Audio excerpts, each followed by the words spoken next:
7 horas e 52 minutos. Estamos na semana de combate à asma, uma doença inflamatória dos pulmões. Alguns dos sintomas são tosse, chiado, aperto no peito e dificuldade para respirar.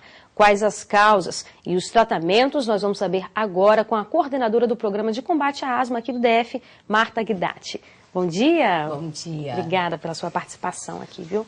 Deixa eu te perguntar uma coisa, às vezes as pessoas confundem bronquite e asma, são a mesma coisa? Na verdade, o nome certo da bronquite asmática, da bronquitezinha, né, que muitos preferem falar, é uma asma. Então, aqueles pacientes, igual você falou, que apresentam uma tosse seca, principalmente pela manhã e à noite, uma falta de ar e um chiado para respirar, esse paciente pode ter asma e deve procurar um dos 30 centros de referência do programa de asma aqui da Secretaria de Saúde, distribuído em todo o Distrito Federal.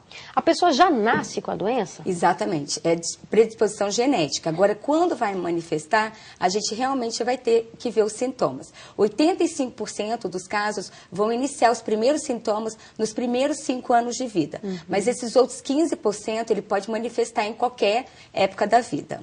A gente fala aí dessa tosse. Tem algum sintoma, assim, é uma tosse diferente? É uma tosse seca, principalmente pela manhã e à noite, né? Então, aquela falta de ar, às vezes até o paciente refere um chiado no peito, às vezes uma tosse para fazer o exercício físico, uma tosse às vezes até emocional, uma tosse quando está em contato com os fatores desencadeantes, que principalmente é a poeira doméstica, né? Na verdade, são as fezes dos ácaros, né? Da poeira doméstica, os fungos, que é o mofo, o pelo, o epitélio, a saliva de cães, gatos, né? Os passarinhos também, eles podem ser fatores desencadeantes, as baratas, né? Os últimos estudos, né, têm mostrado em relação a isso. E essa mudança brusca de temperatura que está acontecendo agora.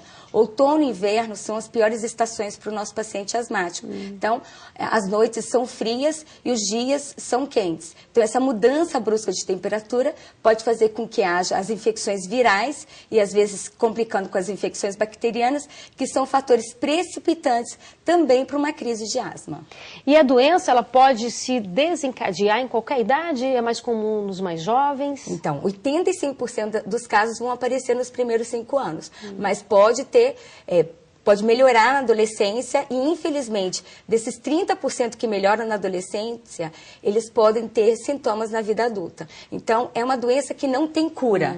Então, eu não posso dizer, esse paciente ficou curado, né? Na verdade, esse paciente, às vezes, está controlado. E é isso que a gente propõe. Então, o tratamento, tanto o tratamento de controle ambiental, de educação do paciente, o tratamento medicamentoso e tem alguns pacientes que vão até para vacina de alergia.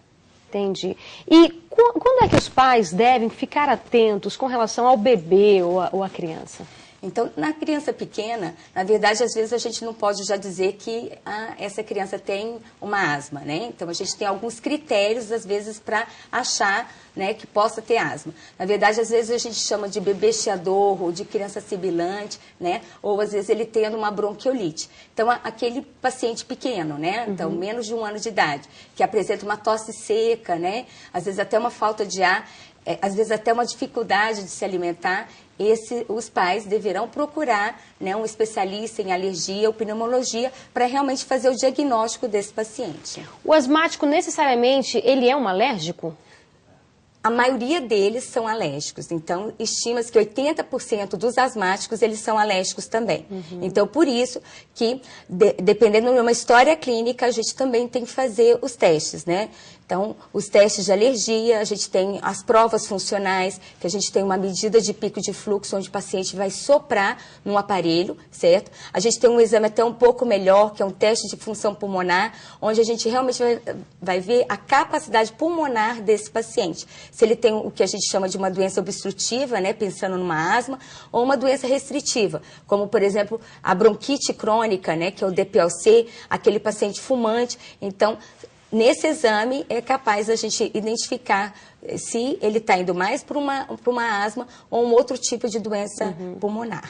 Claro que a gente sabe de todas as limitações da rede pública, enfim, mas como é que é esse tratamento? A rede pública está preparada para receber esses pacientes? Com certeza. Hoje nós somos referência, né, nacional em relação a programa de asma, né? Nós somos um dos melhores programas de asma do Brasil. Hoje nós temos toda a estrutura para oferecer para o paciente o diagnóstico, o tratamento, tanto o tratamento da crise quanto o tratamento profilático. Hoje, são 70 médicos trabalhando no programa de atendimento ao paciente asmático. Então, nesses centros de referência, nós temos os 30 coordenadores, que são especialistas em alergia ou pneumologia. Agora, a gente percebe uma grande preocupação dos pais, né, especialmente quando o paciente está em crise durante a noite. Nesses momentos específicos, imediatamente, o que se deve fazer? Então, o ideal seria que o paciente já tivesse uma receita de crise. Então, no tratamento ambulatorial, já é dado uma receita de crise. Assim que o paciente começa a apresentar os primeiros sintomas, ele já vai iniciar o seu tratamento da crise, certo? Então, o que a gente procura é que o paciente que está em tratamento, que está nesses centros de referência, que ele não precise procurar as emergências, certo? Então, ele... entendendo a sua doença, daí a necessidade das palestras educativas. Nessa semana nós vamos ter 24 palestras educativas. Aonde vai ser? São todas no centro de referência. A gente pode acessar o site da Secretaria de Saúde, o www.saude.df.gov.br, para saber exatamente onde serão as palestras educativas. O centro de referência fica onde? Então, estão distribuídos em todo o Distrito Federal. Okay. Amanhã nós temos a solenidade de abertura, né, no dia 15, e nós já estamos, já foi confirmada a presença do secretário de Saúde, a Marcela Temer será a nossa madrinha da nossa campanha, assim como foi convidada a nossa presidenta da República, Dilma Rousseff. E outros também já confirmaram a presença, e no dia 19 de junho nós vamos ter a 7ª caminhada do paciente asmático no Parque da Cidade, estacionamento 12, às 9 horas da manhã, e vamos ter a presença do Márcio Cipriano e de outros da equipe de basquete. Estamos esperando também a presença do Romário. Tá bom. Muitíssimo obrigada pela sua participação. Muito e obrigada. Pelo seu trabalho também. Muito obrigada. Parabéns. E obrigada a você pela companhia. Nós voltamos amanhã às 7h30 da manhã. Até lá e tenha um excelente dia.